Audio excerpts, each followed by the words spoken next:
So is this region in Appalachia in Tennessee is very interesting. Yes. Sure. It's a very complex story of the Civil War.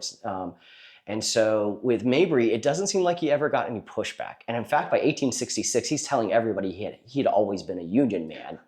And for a hot minute, he was actually aligned with the radical Republican Party here in Knoxville until a couple years later when he reverted back to his Democratic origins. And then he would be elected to the 1870 Tennessee Constitutional Convention and serve as a delegate there, more or less aligning with the Redeemers during that time. Yeah, so Mabry becomes part of the Redeemers here in Knoxville, and that's a larger political movement throughout the South to push back against the Reconstruction era policies that had been implemented in many states, and it's starting to see a retraction of a lot of that the rights Black folks had gained across the South at that time.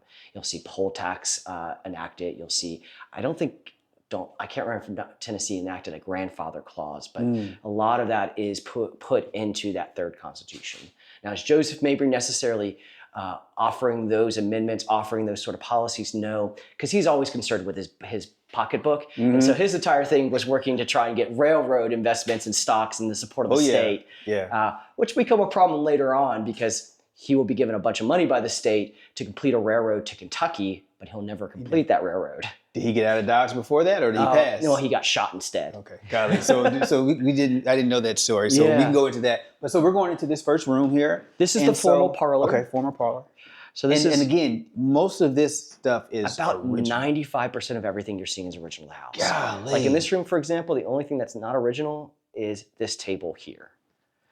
So this is their furniture. A lot of this is Rococo pieces from about the 1850s to 1860s. So you can imagine that, a number of people have sat on these pieces. And, we do know that there were some Confederate generals that have visited the house, but we also know this was a Union headquarters during the Civil War. And you have Samuel Lunt, who had actually, who was a quartermaster, named this as his headquarters. So, you probably have John Foster, some of these Civil War figures coming in here.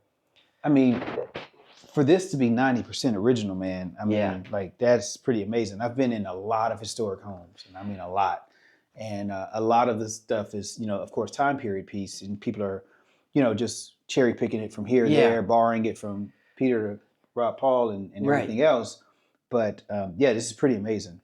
Yeah, I mean, it's so neat because sometimes you can just pick up an object. Like this case, this is one of our Bibles here, and this belonged to Laura Mabry. Yeah, Laura Mabry.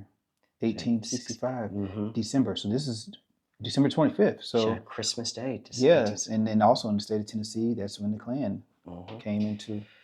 And shortly after, slavery was legally abolished in Tennessee. One of the more interesting things about considering emancipation in Tennessee is that it gives you a good idea of the really uneven process of it. That just because Lincoln signed the Emancipation Proclamation, that things were all great then.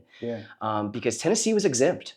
And so you have this, when the Union Army enters the city, there's a major debate amongst white Unionists about the future of slavery. And it caused a lot of political tension and eventually infighting. And so although Lincoln enacts the Emancipation Proclamation in January 1863, Knoxville is liberated in September of 63, the state did not legally abolish slavery until February 1865. Yeah, that's wild. And so these pictures, do we know who they are? So this is the third generation. These are Evelyn's older sisters. This is Lillian and Mabry-Hazen. Lillian here and Marie. Okay. Yeah. Gotcha. Wow. The room doesn't smell old, so. No, I'm glad. I thought it was going to be smelling super duper old. So this is our informal parlor. So a much more active room compared to the one across the hallway there. This is more of your family room, used throughout the day. One of the things likely it was used for was the calling hour and the afternoon tea amongst the ladies of society. And one of the things we emphasize is while the ladies get to participate in the ritual, they're not the ones that actually preparing the ingredients for that ritual. They're not the ones preparing the tea. And tea today for us is a pretty simple process. You pop it out of the box, it's in a bag, 3 to 5 minutes. But back then you got to steep it properly. And you want to ensure that you don't oversteep it because you have bitter tea. And that could result, if you gave bitter tea, you might, if you're an enslaved person, it might result in some sort of punishment. And if you're a domestic worker, docked pay, firing, some sort of action there too. Yeah. Bookcase I see over here. Yes. So we have the tea set here, you all. And again, for this to all be original, it's just amazing to me.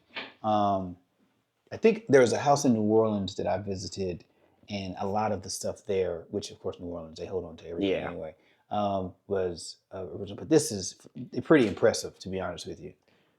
I just honestly, one of my favorite things is just all the books we have. Yeah. What were there during the Civil War? What was the?